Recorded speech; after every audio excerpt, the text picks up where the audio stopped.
नमस्ते। आज बात होगी इतिहास की एक महान संत, समाज सुधारक, दैवी शक्तियों से युक्त भारत भूमि के गुजरात, राजस्थान और सिंध के अनेक राजाओं का नेतृत्व करने वाले तथा विदेशी आक्रांताओं से इस भारत भूमि की रक्षा करते हुए अपने प्राणों का बलिदान देने वाले भगवान शंकर के अवतार धनी मातंग देव जी का।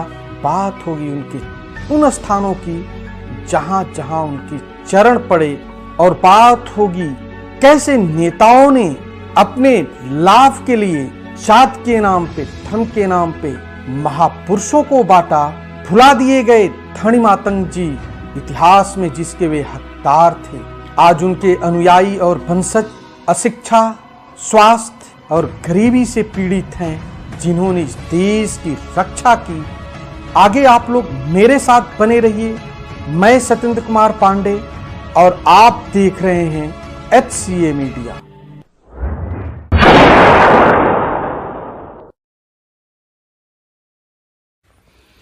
अभी आप स्लाइड में बिहार राज्य के पटना शहर को देख रहे हैं और यह है पवित्र नदी गंगा और इसी के किनारे पर एक बालक का जन्म होता है मात्रा ऋषि तथा माता जस्ते देवी के घर। विक्रम संवत 809 यानी कि सन 752 के अमृत योग में बालक बहुत ही कुशाग्र बुद्धि तथा तेजवान था। बचपन में ही धर्म शास्त्रों, राजनीति शास्त्र, नीति शास्त्र, वेद वेदांत तथा दर्शन का ज्ञान प्राप्त कर लिया। बालक का नाम था धनी मातंग देव। कहते कि वे अथर्ववेद की परंपरा के अध्येता तथा आचार्य थे। मातंग देव जी ने लंबी यात्राएं की तथा तपस्या किया। पहले वे शीतलपुर गांव पटना के पास आकर के साधना की। वे गुजरात भी आए। वापस वे हिमालय के क्षेत्रों की यात्राएं की। कंदराओं गुफाओं में बैठ के तपस्या किया। हिमाचल प्रदेश में भगवान शंकर अंचलेश्वर महादेव की पूजा की। नेपाल के अनेक क्षेत्रों में भ्रमण किया। यहाँ से वे तिब्बत भी गए और वहां भी उन्होंने तपस्या की। बाद में उज्जैन के महाकाल के दर्शन किए और यहाँ पर भी उन्होंने प्रवचन और तपस्या किया। वहां से वे गुजरात की तरफ बढ़े और उनका आसपाल पंडित ने मंत्रोच्चार तथा शास्त्र विधि से जलाभिषेक किया और यहीं पे महेश पंथ की स्थापना हुई। फिर वे सौराष्ट्र के करुम्भा पर्वत पाली थाना चले गए और यहाँ पे प्रवचन और तपस्या की और एक बहुत बड़ा यज्ञ का आयोजन किया जिसमें हिंदू के सभी जातियों के लोग सम्मिलित हुए। आप स्लाइड में गिरनार पर्वत जूनागढ़ देख रहे हैं। यहाँ पर भी वे आए और तपस्या की और दैवी शक्तियों को प्राप्त किया। संसार में भविष्य में क्या घटनाएं होंगी, संसार का प्रारूप कैसा होगा, उन्हें यहाँ पता चला और उन्होंने अपने ग्रंथ में इसका विस्तार से वर्णन भी किया है। बाद में वे भगवान शंकर सोमनाथ के दर्शन के लिए गए और वहां उपासना की। अब उनके सामने भारत देश के अधिकांश राजा महाराजा नतमस्तक थे और इनसे ज्ञान प्राप्त करते थे और अपने भ्रमण के प्रवास काल के समय ही इनकी भेंट सिंध देश के राजा श्याम लाखाजी से हुई और उन्होंने मातंग देव जी से निवेदन किया कि सिंध देश पधारें। और कुछ दिनों बाद मातंग देव जी सौराष्ट्र को पार कर कच्छ के पद्धर गांव पहुंचे और यहाँ पर रहकर वे चंद्रुआ पर्वत पर तपस्या की और लोगों को प्रवचन दिया। साथ ही साथ उन्होंने व्यावहारिक ज्ञान जैसे कृषि यंत्र कैसे बनाया जाए, औषधियों का ज्ञान, समाज के सुधार तथा कुरीतियों को खत्म करने का अभियान चलाया। जाम लखा जी अपने 2 पुत्र आडो जी तथा जीवो जी को कच्छ भेजा और मातंग देव जी को वे लोग आदर सहित सिंध ले गए। आप स्लाइड में देख सकते हैं यह सीढ़ी जगह है जो बादिन से नजदीक है और सिंध हैदराबाद से करीब करीब 120 किलोमीटर है। मातंग देव जी यहाँ करकेश्वर महादेव की स्थापना की और उनकी पूजा तथा यहीं पर रहकर तपस्या और प्रवचन करने लगे। यहाँ जनता आने लगी, साथ ही साथ सिंध के राजा और महाराजा भी आकर के इस प्रवचन में शरीक होने लगे। इसमें हिंदू राजा समा और सूरमा राजवंश भी उपस्थित हुए और इन्हें गुरु माना। पाकिस्तान के सिंध प्रदेश में कुछ मुस्लिम जागीरें भी बस चुकी थी, क्योंकि अरब का शासक मोहम्मद बिन खत्ताब बहुत ही निर्दयी और अत्याचारी था। वह अपने राज सिंहासन को बचाने के लिए मोहम्मद साहब के पवित्र स्थल काबे पे पत्थरों की बरसात कराई, साथ ही साथ अरब में लाखों लोगों की हत्याएं करवाई और मोहम्मद साहब के जो वंशज थे वे अगर रहेंगे तो उसका सत्ता कहीं हाथ से चला न जाए, जिसके लिए उसने अपने भतीजे मोहम्मद बिन कासिम को सिंध पर आक्रमण करने भेजा, क्योंकि यहाँ पे राजा दाहिर राज्य कर रहे थे और मोहम्मद साहब के वंशज उनसे शरण मांगे और राजा दाहिर ने उन्हें शरण दिया। मोहम्मद बिन कासिम सिंध पर आया और राजा दाहिर को युद्ध में शहीद कर दिया। उसके बाद सिंध के पश्चिम और दक्षिण तरफ कुछ मुस्लिम जागीरें बस गई, जिसमें एक जागीर आज पाकिस्तान सिंध हैदराबाद में हैदर खान नामक जागीरदार ने इस शहर का निर्माण कराया, जो आप स्लाइड में देख सकते हैं। हैदर खान को उस समय पता चला कि एक संत सेड़ी में आया हुआ है और उसके शरण में जनता तथा राजा महाराजा आकर के ज्ञान प्राप्त कर रहे हैं। इस पर वह क्रोधित हो जाता है और अपने सैनिकों के साथ वादिन होता हुआ वह सेड़ी पहुंचता है और उस समय धनी मातंग जी लोगों को प्रवचन दे रहे थे।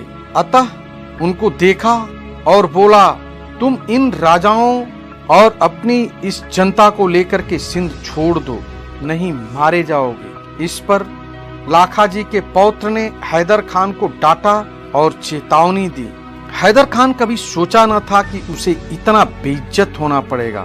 वह वापस हैदराबाद को तो चला गया, लेकिन उसके अंदर बदले की आग धधक रही थी और वह एक बड़ी सेना लेकर के पुनः वादिन होता हुआ सेणी पहुंचा और यहाँ पे जाम लखा जी के पौत्र अबड़ा जी ने अन्य राजाओं की सेनाओं के साथ उसके इंतजार में बैठा था। 7 दिनों तक भीषण युद्ध चला।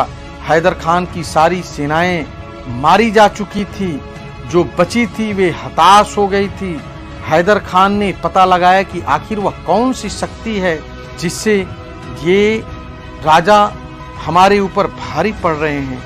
किसी ने बताया, धनी मातंग देव जी वे दैवी शक्तियों से युक्त हैं, अतः इन्हीं के दैवी प्रभाव के कारण तुम हार रहे हो। एक दिन हैदर खान धोखे से धनी मातंग जी जब समाधि में बैठे थे, अल सुबह उनके ऊपर पीछे से हमला कर दिया और इसमें धनी मातंग जी शहीद हो गए।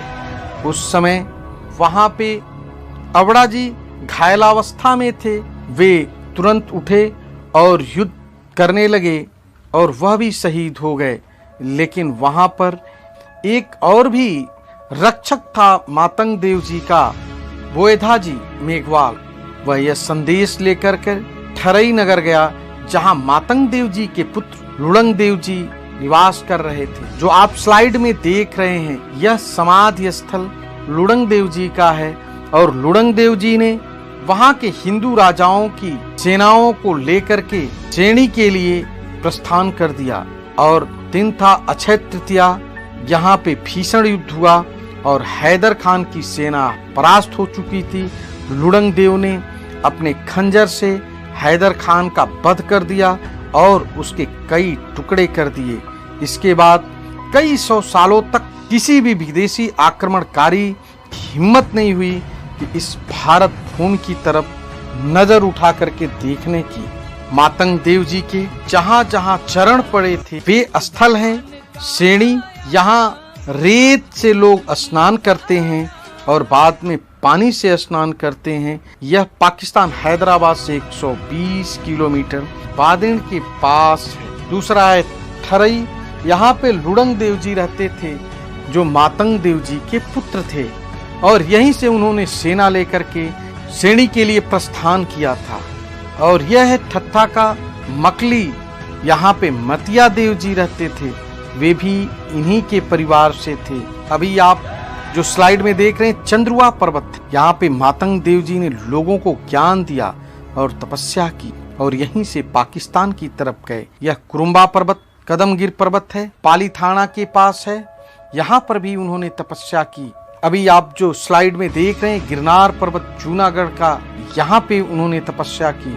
यह उज्जैन महाकाल का मंदिर है और यह सोमनाथ का मंदिर है। आज मुंद्रा कच्छ में लूणी धाम बना है, यहाँ विशाल मेला लगता है और गणेश जी का मंदिर है। उन परंपराओं में से आज भी जीवित कुछ परंपराएं हैं। यहाँ कच्छ के राजा जाडेजा राजवंश के सदस्य की जब भी राज्याभिषेक होता है तो उनका राज्याभिषेक धनी मातंग जी के वंशज अपने अंगूठे के रक्त से उनका तिलक करते हैं। हरि ओम पुनस्तवादित्या रुद्रा बसवः समिन्धदां पुनर्ब्रह्माणो वसुनीथ जगनैः ओम वसोः पवित्रमसि शतधारं वसोः पवित्रमसि सहस्रधारं देवत्वा पुनत्वा पुनत्वा स्वस्ति न इन्द्रो वृद्धस्रवाः स्वस्ति नः पूषा विश्ववेदाः स्वस्ति नन्तार्क्ष्यो अरिष्टनेमिः स्वस्ति नो बृहस्पतिर्दधातुः। રાજ તિલક સમારોહ રક્ત તિલક થી ધણી માતંગ દેવ રાજ તિલક કરી રહ્યા છે। ધણી માતંગ દેવની કટારથી એ રક્ત તિલક સંપન્ન થઈ રહ્યું છે। આપણે સૌ તાળીઓના ગગડાટ સાથે વધાવી લેશે। જય જય આશાપુરા, જય જામસાબ, जय रवेजी, जय मोमाय। और राज परिवार धनी मातंग जी के वंशजों को बहुत ही सम्मान देता है और सम्मान की दृष्टि से देखता है। श्री कृष्ण भगवान वंशजो, श्री कृष्ण भगवान आखी दुनिया माने અને ઈ શ્રી કૃષ્ણ ભગવાન વંશજો માતંગ દેવને ગુરુ તરીકે માને। આજે પણ ઈ આજે માતંગ ગુરુ પરંપરા આપણી છે, આજે પણ ચાલુ છે। આજે અમારા સમાજના સમૂહ લગ્ન છે કોઠારામાં, ત્યાં પણ મહેમાન તરીકે પત્રિકામાં મારું નામ હતું। मैं सभी राज्य सरकारों तथा भारत सरकार से आग्रह करता हूँ ऐसे महापुरुष की जीवनी एवं दर्शन को भारतीय शिक्षा में सम्मिलित करे। आज कहाँ है वो पार्टियां जो जात के नाम पे, गरीबों के नाम पे, दलित और अमीरों के नाम पे सिर्फ और सिर्फ महापुरुषों को बांटा अपने व्यक्तिगत लाभ के लिए। क्या उन्हें ऐसे महापुरुष के बारे में ज्ञात नहीं था? आज भी धनी मातंग जी के वंशज और अनुयायी गुजरात, राजस्थान, महाराष्ट्र, हरियाणा, पंजाब में रहते हैं। वे स्वास्थ्य संबंधी, शिक्षा संबंधी गरीबी से जूझ रहे हैं। इन लोगों ने इस देश के लिए कुर्बानियां दी, इन लोगों ने इस संस्कृति की रक्षा की। मैं भारत सरकार से आग्रह करता हूं कि धनी मातंग जी के जो स्थल पाकिस्तान में है वहां जाने के लिए और वहां बुनियादी सुविधाओं के लिए पाकिस्तान सरकार से बात करे। की तहसील डीपलो के इलाके माटी ठाकन में हिंदू बिरादरी के रूहानी पेशवा मातंग देव के जन्मदिन के मौके पर मुनक्किद होने वाले सालाना मेले में खवातीन, बच्चों और मर्दों की बड़ी तादाद में शिरकत की। ताहम सहूलियात का फुकदान एक बड़ा मसला बना रहा। यहाँ के पानी की बहुत तकलीफ है हमें, यहाँ कोई अरेंजमेंट नहीं है। हुकूमत से हमारा ये मुतालबा है कि पानी का अच्छा बंदोबस्त करके दें और लाइटिंग का इंतजाम करके दें। इसमें योगदान देने के लिए मैं लक्ष्मण दास जी को दिल से धन्यवाद देता हूँ। आप लोगों से आग्रह है कि आप लोग इस वीडियो के बारे में अपने विचार कमेंट में लिखें तथा चैनल को लाइक करें, सब्सक्राइब करें, बेल आइकॉन को दबाएं। अगले एपिसोड में फिर चर्चा होगी किसी नए इतिहास के बारे में। तब तक के लिए हमें इजाजत दें। धन्यवाद।